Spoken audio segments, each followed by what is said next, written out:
The crystal chandelier cast shadows across the marble floor as I stood in our grand foyer, watching my wife of 8 years transform into a stranger.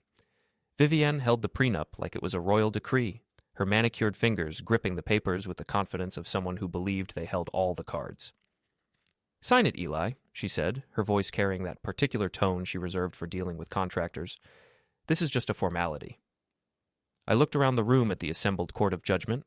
Trent Desmond, her family attorney and obvious confidant, stood behind her with that smirk I'd grown to despise.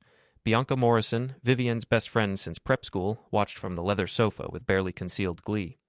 Even Sierra, Viv's personal assistant, lurked in the corner with her tablet, no doubt ready to document my humiliation for posterity. A formality?" I repeated, scanning the document. "This thing gives you everything we've built together while leaving me with pocket change and a pat on the head." Trent stepped forward, adjusting his silk tie. "Mr. Warren, this is standard practice for couples of your differing financial backgrounds. It protects both parties." The condescension in his voice made my jaw clench. I'd built Warren Construction from nothing, turning a single bulldozer into a multi-million-dollar development company. But to these people, I'd always be the blue-collar guy who got lucky enough to marry into their circle. "Protects both parties," I said slowly. "That's rich, coming from someone who charges $500 an hour to shuffle papers." Bianca laughed, a sound like breaking glass. "Oh, Eli, always so dramatic." I met Vivienne's eyes, searching for any trace of the woman I'd married. The woman who used to laugh at my jokes, who'd curl up next to me on Sunday mornings and talk about our future. Instead, I found cold calculation. "You know what's funny?" I said, setting the papers on the antique table. "I thought love wasn't taxable." The room went silent. Trent's smirk faltered. Vivienne's composure cracked just enough for me to see the surprise underneath. I walked toward the door, my boots echoing against the marble. "I need some air to think about this." "Eli, don't be childish," Vivienne called after me. "We can discuss the terms." I paused at the threshold, looking back at the woman who'd just tried to legally rob me blind. "There's nothing to discuss, Viv. You've made your position crystal clear." The heavy oak door closed behind me with a satisfying thud, cutting off their shocked murmurs. I climbed into my pickup truck, the familiar smell of leather and sawdust a welcome contrast to the sterile perfection of the mansion. As I drove away, I caught sight of Trent's BMW in my rearview mirror. The license plate read Lawman 1, typical. The guy probably practiced his closing arguments in the shower. My phone buzzed with a text from Vivienne. "Stop being ridiculous. Come back so we can settle this like adults." I laughed, a sound with no humor in it. Settle this like adults? She just ambushed me with a prenup designed to leave me with nothing, surrounded me with her enablers for maximum humiliation, and now she wanted to play the reasonable adult? I drove to the construction site where we were breaking ground on a new shopping complex. The familiar sight of earth-moving equipment and stacked materials calmed my racing thoughts. This was my world. Honest work, tangible results, no backstabbing required. Mick Rodriguez, my foreman, looked up from the blueprints spread across a makeshift table. "Boss? Thought you had that fancy dinner tonight." "Change of plans," I said, grabbing a hard hat. "Turns out my wife thinks I'm worth about as much as a used bulldozer." Mick whistled low. "That bad, huh?" "Worse. She had her lawyer there and everything. Real professional operation." "What are you going to do?" I stared out at the construction site, at the foundation we'd poured last week. Building something from nothing. That's what I understood. Tearing things down when they were rotten to the core. That was sometimes necessary, too. "I'm going to remind them that underestimating the guy with the heavy machinery is a mistake," I said. Before we dive deeper into this story, I have one small request. Please subscribe, drop a like, comment, and hit that hype button to boost this channel so more people can discover these incredible Reddit stories. That night, I sat in my study with a glass of whiskey and Vivienne's prenup. The document was a masterpiece of legal theft, carefully worded to sound reasonable while stripping me of everything I'd worked for. Trent's handiwork, no doubt. I opened my laptop and began making calls. First to my own lawyer, then to my accountant, then to a few other professionals Vivienne didn't know I knew. By morning, I'd quietly transferred the mansion's deed into my name, something I'd been meaning to do anyway, and rerouted several investment accounts. If Vivienne wanted to play hardball, she'd learned that construction workers knew a thing or two about moving heavy objects. My phone rang at 7 a.m. Trent's voice was shaking with barely controlled rage. "What did you do with the estate papers, Warren?" "Good morning to you too, counselor," I said, sipping my coffee. "I'm not sure what you mean." "Don't play games with me. The mansion deed shows your name as sole owner. That's impossible." Is it? I bought this place before I married Vivienne. Funny how property law works. You can't just... I hung up mid-sentence. Let him sweat. The Riverside Country Club buzzed with the kind of gossip that only comes from watching someone's carefully constructed world begin to crumble. I sat at the bar, nursing a beer and listening to the whispered conversations floating from the dining room. Did you hear about Vivienne Warren? Her husband just walked out on her. Over money, apparently. I always said there was something off about that marriage. Bianca Morrison held court at her usual table, spinning the story with the dramatic flair of someone who lived for other people's misery. According to her version, I'd thrown a tantrum over a simple prenup and stormed out like a child. My sister Chloe slid onto the bar stool next to me. You look like a man with a plan. Maybe I am, I said. What brings you to this den of gossip and overpriced wine? Chloe had been a detective for 15 years before retiring early. She understood people in ways that made lawyers nervous and liars sweat. I heard through the grapevine that your wife tried to ambush you with some paperwork. Word travels fast. It does when Bianca Morrison is involved. She's been telling anyone who'll listen that you're having a breakdown. I watched Bianca gesture dramatically to her audience of bored socialites. She always was good at fiction. Eli, I need to tell you something, Chloe said, her voice dropping to a whisper. This isn't just about money. I did some digging after you called last night. Vivienne and Trent have been seen together quite a bit lately. Dinner meetings, private consultations, weekend conferences. The pieces clicked into place. How long? At least 6 months. Maybe longer. I felt something cold settle in my chest. Not heartbreak. I'd moved past that somewhere between the prenup ambush and Trent's panicked phone call. This was something sharper, more focused. They're not just trying to take half, I said. They want it all. That's what it looks like. The prenup was probably step one in a longer game. I pulled out my phone and showed Chloe the text messages I'd been receiving all morning. Vivienne alternated between playing the victim and making veiled threats about my business reputation. She's scared, Chloe observed. Good. Scared people make mistakes. That afternoon, I paid a visit to my accountant. Harold Chen had been managing my finances for 10 years, and he understood the construction business better than most lawyers. We spent 2 hours going over every joint account, every shared investment, every piece of paper with both our names on it. The good news, Harold said, is that most of your assets are legitimately separate property. The business, the equipment, even the house. You acquired all of that before the marriage. And the bad news? She can still make your life difficult. Lawsuits, injunctions, public relations nightmares. Rich people have lawyers the way construction sites have hard hats. Everywhere and for everything.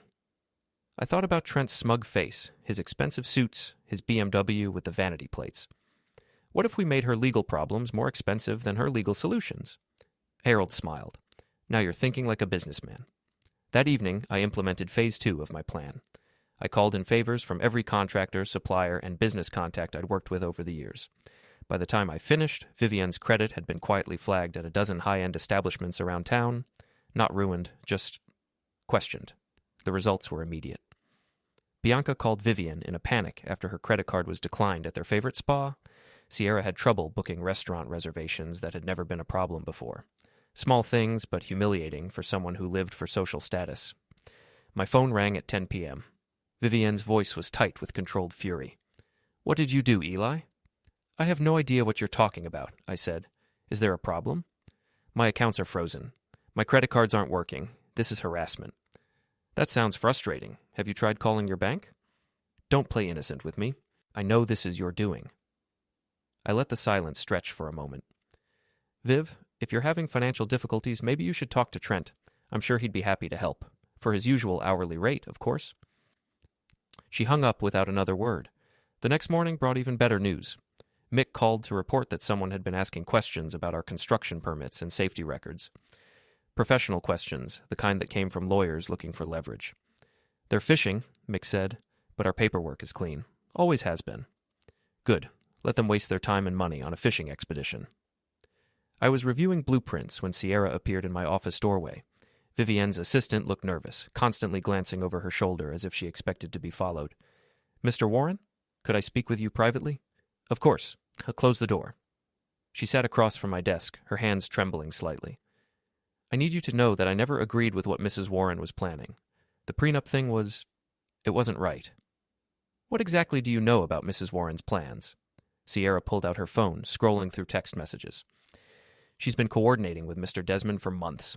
They have meetings, phone calls, strategy sessions. She calls it protecting her interests, but it's more than that. She showed me screenshots of text exchanges between Vivienne and Trent. The messages were damning. Discussions about asset seizure, reputation management, and something called the nuclear option. What's the nuclear option? I asked. I don't know exactly, but it involves your business licenses and some kind of investigation. Mr. Desmond has connections with the city planning department. I studied the young woman across from me. Sierra had worked for Vivienne for 3 years, handling everything from scheduling to personal errands. She knew where all the bodies were buried. Why are you telling me this? Because Mrs. Warren has been treating me like garbage for months. She thinks I'm invisible, like I don't have ears or feelings or a brain. And because what she's doing to you isn't fair. I made a decision that would change everything. Sierra, how would you like a new job? The construction site at midnight looked like a scene from an industrial nightmare. Floodlights cast harsh shadows between the equipment, and the smell of diesel fuel and fresh concrete hung in the air. I crouched behind a stack of steel beams with Mick, watching Trent Desmond fumble with the controls of my best excavator. What's that moron trying to do? Mick whispered. Sabotage, I replied, raising my phone to record. He's probably planning to make it look like an accident, insurance fraud maybe, or just trying to slow down our projects. Trent had clearly never operated heavy machinery before. He kept pressing buttons at random, causing the excavator's arm to jerk and swing wildly. If the situation weren't so infuriating, it would have been comical. Should we call the cops? Mick asked. Not yet. Let's see how deep this hole gets. As if summoned by my words, a black sedan pulled up to the site entrance. Vivienne stepped out, wearing dark clothing and looking around nervously. She approached the excavator where Trent was still struggling with the controls. This is taking too long, her voice carried across the site. Someone could see us. I'm trying, Trent snapped. These machines are more complicated than they look. You said you knew what you were doing. I said I had a plan. The plan is working. I zoomed in with my phone camera, making sure to capture both their faces clearly. This was better than I'd hoped. Not only were they trespassing and attempting sabotage, but they were documenting their own stupidity. Trent finally managed to start the excavator's engine. The machine roared to life, its diesel engine echoing across the site. He began swinging the bucket arm toward a stack of materials, clearly intending to create expensive damage. That's when I decided to make my entrance. Evening, folks, I called out, stepping into the floodlight with Mick beside me. Little late for a construction tour, isn't it? Vivienne spun around, her face pale in the harsh lighting. Trent jerked the controls in surprise, causing the excavator bucket to slam into the ground with a tremendous crash. Eli, Vivienne said, trying to compose herself. This isn't what it looks like. Really? Because it looks like my wife and her lawyer are destroying my equipment in the middle of the night. But I'm sure there's a perfectly innocent explanation. Trent shut off the excavator and climbed down from the cab, his expensive suit now covered in grease and dirt. We were just inspecting the site, making sure everything meets safety standards. At midnight, in designer clothes, with no safety equipment, I held up my phone. Good thing I got it all on video. The insurance company is going to love this. You can't prove anything, Trent said, but his voice lacked conviction. Can't I? I played back a few seconds of the recording, their voices clear as day. Sounds like conspiracy to commit vandalism to me. But then again, I'm just a construction worker. What do I know about the law? Vivienne stepped forward, trying to salvage the situation. Eli, we can work this out. There's no need to involve the authorities. You're right, I said. There's no need to involve anyone else. This is between us. I walked over to the excavator, running my hand along the scratched paint where Trent had scraped it against a concrete barrier. You know, Trent, this machine cost me $200,000. The repairs you just caused will probably run another 10 grand. Send me the bill, he said, trying to sound defiant. Oh, I will. Along with the security footage, the police report, and a copy of everything to the State Bar Association. I'm sure they'll be fascinated by your after-hours hobbies. The color drained from Trent's face. A vandalism charge would be bad enough, but losing his law license would end his career. What do you want? Vivienne asked. I want you to stop playing games, I said. Both of you. The prenup, the credit sabotage, the harassment of my business. It ends now. And if we refuse? I gestured to the construction site around us. Then you'll learn why it's a bad idea to mess with someone who owns heavy machinery and knows how to use it. Mick stepped forward, cracking his knuckles. Boss, you want me to escort these folks off the property? That won't be necessary, Vivienne said quickly. We were just leaving. As they walked back to their car, Trent stumbling slightly in the uneven ground, I called after them. Oh, and Trent, next time you want to play with construction equipment, try reading the manual first. You nearly took your own head off with that bucket. After they drove away, Mick and I surveyed the minor damage to the excavator. Nothing that couldn't be fixed with a few hours of work and some touch-up paint. Think that'll scare them off? Mick asked. Not a chance, I replied. But it'll make them more desperate, and desperate people make bigger mistakes. The next morning brought confirmation of my prediction. Sierra called with an update on Vivienne's activities. She's been on the phone all morning, Sierra reported. Calling everyone she knows, trying to find dirt on you. She's also been talking to some private investigator about following you around. Let her waste her money, I said. My life's an open book. What else? She's planning something for the charity gala next week, the one at the country club. She keeps talking about making a public statement about your marriage. The annual charity gala was Vivienne's favorite event, a chance to see and be seen by everyone who mattered in our social circle. If she was planning to make our private business public, she was more desperate than I'd thought. Thanks for the heads up, I told Sierra. Keep your ears open. That afternoon, I paid a visit to Harold Chen with a specific request. If Vivienne wanted to play the public relations game, I needed to make sure I had the right ammunition. I need you to prepare a complete financial analysis of our marriage, I told him. Every joint account, every shared expense, every dollar that's moved between us in 8 years. That's going to take some time, Harold warned. I've got time. Just make sure it's thorough. If Vivienne wants to air our dirty laundry in public, I want to make sure everyone gets to see the whole load. Harold smiled grimly. I'll have it ready by the end of the week. As I left his office, my phone buzzed with a text from an unknown number. Stop harassing my client or face the consequences.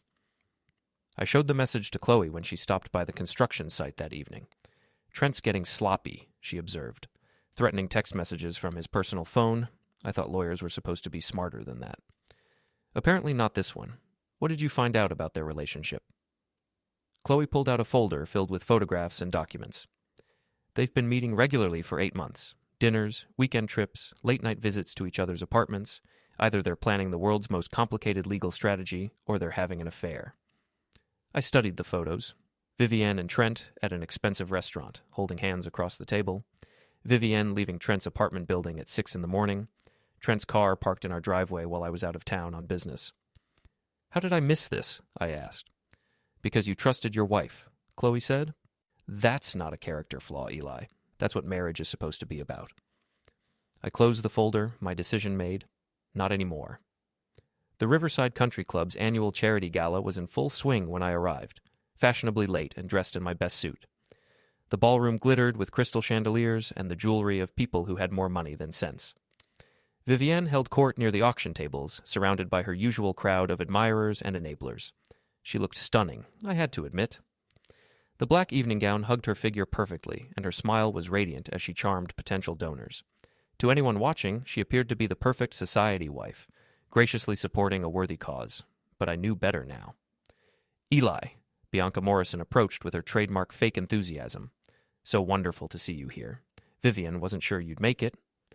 Wouldn't miss it, I replied, accepting a glass of champagne from a passing waiter. I love supporting good causes. Across the room, I spotted Trent near the bar, looking nervous and checking his phone every few seconds.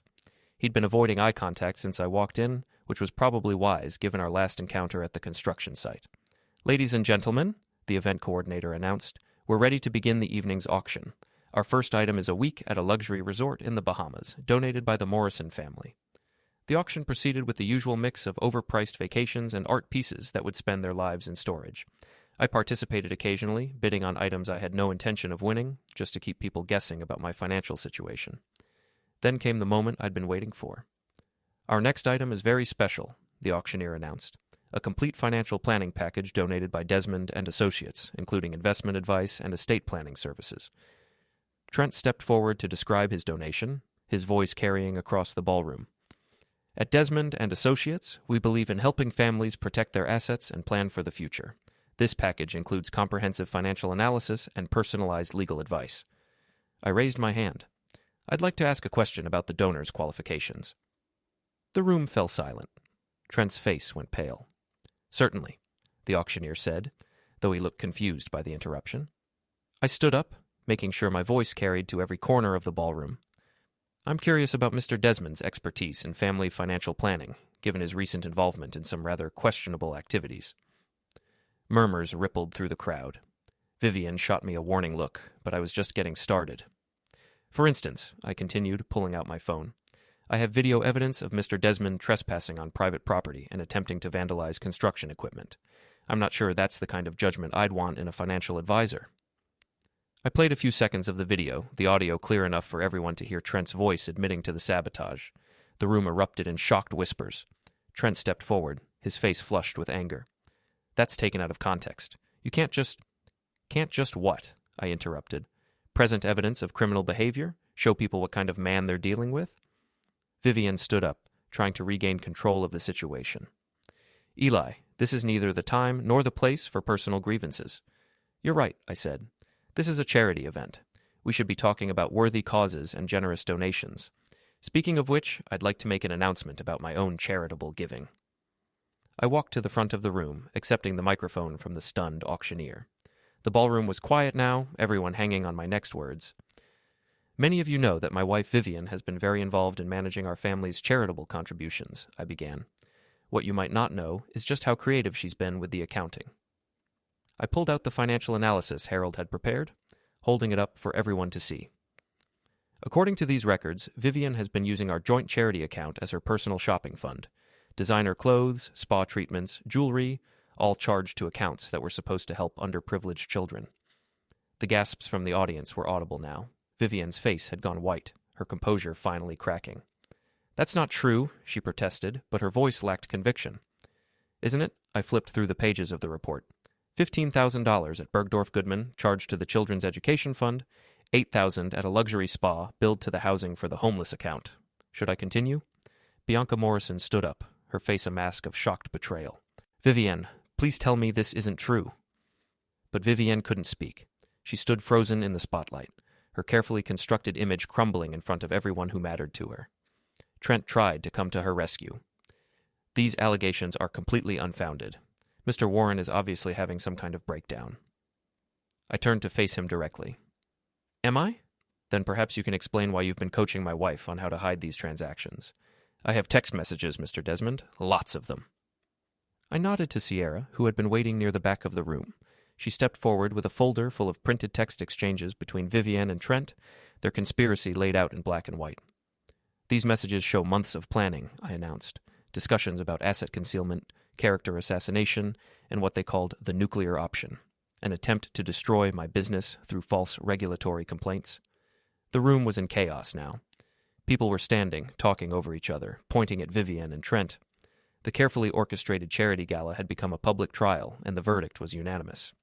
"You're all making a terrible mistake," Vivienne said, her voice rising to near hysteria. "Eli is manipulating you. He's the one who's been harassing me, freezing my accounts, sabotaging my reputation."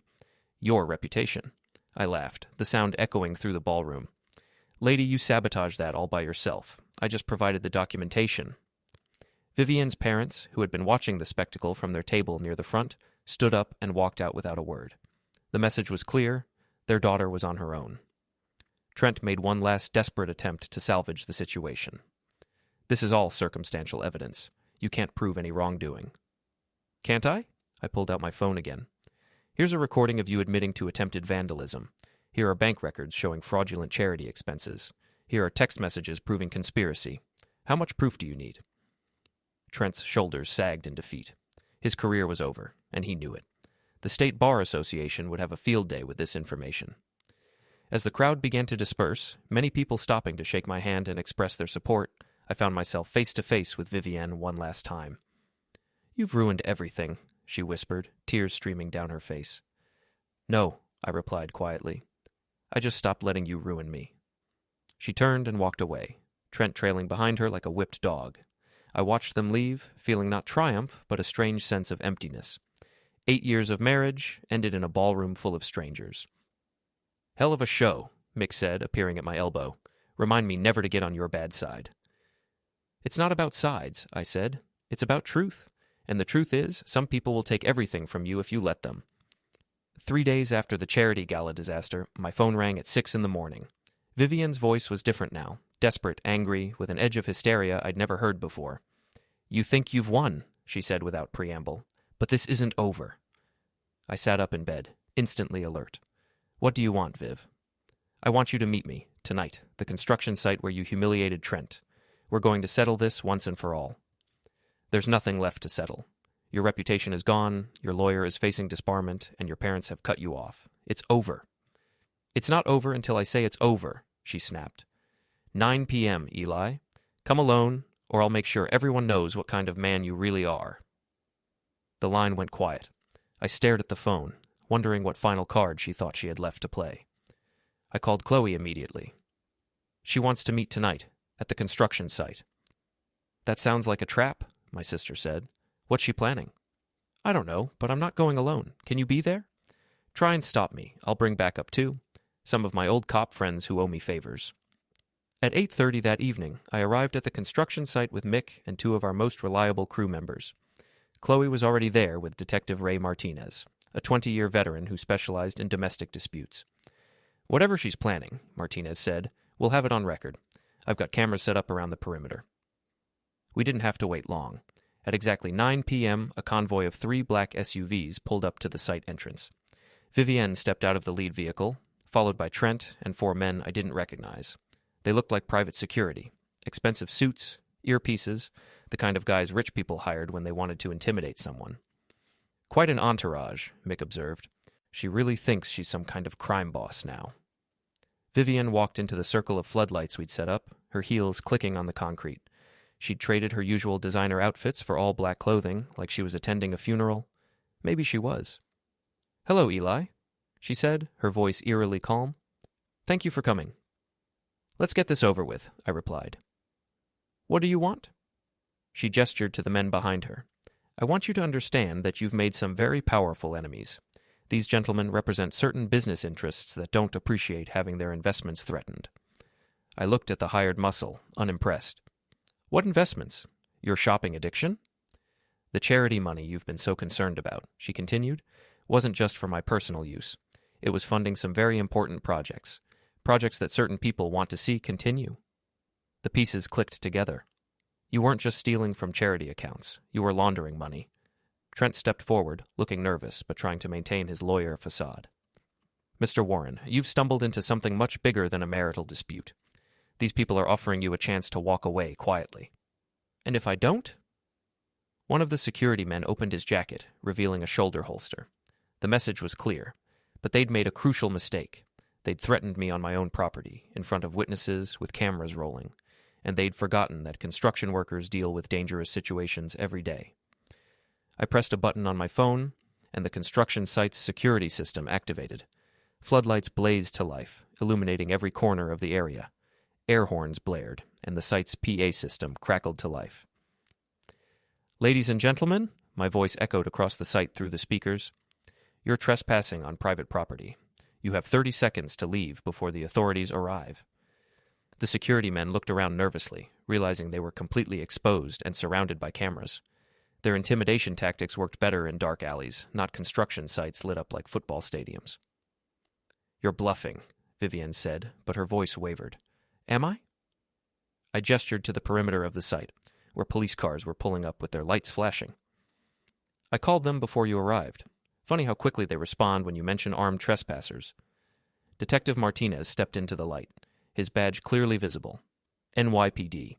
Everyone put your hands where I can see them." The hired muscle immediately raised their hands, their tough guy act evaporating. These were professionals who knew when a situation had gone sideways. "This is harassment," Trent protested. "We're here for a legitimate business meeting." "With armed men making threats?" Martinez replied. "That's not business, counselor. That's extortion." As the police moved in to separate and question everyone, I found myself alone with Vivienne for one final conversation. She looked smaller now, diminished, like a balloon with all the air let out. "How did it come to this?" I asked. "We used to love each other." She laughed bitterly. "Love doesn't pay for the lifestyle I wanted. You were never going to be enough, Eli. Your little construction company, your blue-collar friends, your simple dreams, none of it was enough. So you decided to steal from charity and launder money for criminals?" I decided to take what I deserved, what I was born for. She gestured around the construction site. Look at this place. Look at your life. Dirt and concrete and machines. I was meant for better things. You were meant for prison, apparently. Detective Martinez approached us, holding evidence bags filled with documents and electronic devices they'd seized from the SUVs. Mrs. Warren, he said formally, you're under arrest for money laundering, charity fraud, and conspiracy to commit extortion. As they led her away in handcuffs, Vivienne turned back to me one last time. You think you've won, but you've lost everything too. Your marriage, your trust, your innocence, it's all gone. Maybe, I replied, but I've still got my integrity. That's something you never understood. The construction site gradually emptied as the police finished their work. Trent was led away in his own set of handcuffs, his legal career officially over.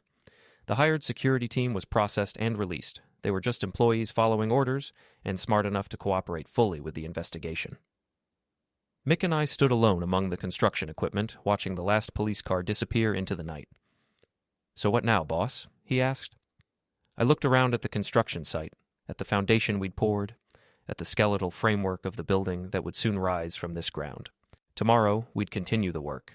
We'd build something solid and permanent and honest. Now we get back to work, I said. We've got a building to finish. As I drove home through the empty streets, I thought about Vivienne's final words. She was right about one thing. I had lost something. The naive trust I'd once had in people, the belief that love could conquer all differences, the simple faith that good intentions were enough. But I'd gained something too. I'd learned that sometimes you have to fight for what's yours. Sometimes you have to stand up to bullies, even when they wear expensive suits and hide behind lawyers. Sometimes you have to be willing to lose everything to keep your self-respect. The mansion felt different when I walked through the front door. Empty, but not lonely. Clean, like the air after a thunderstorm.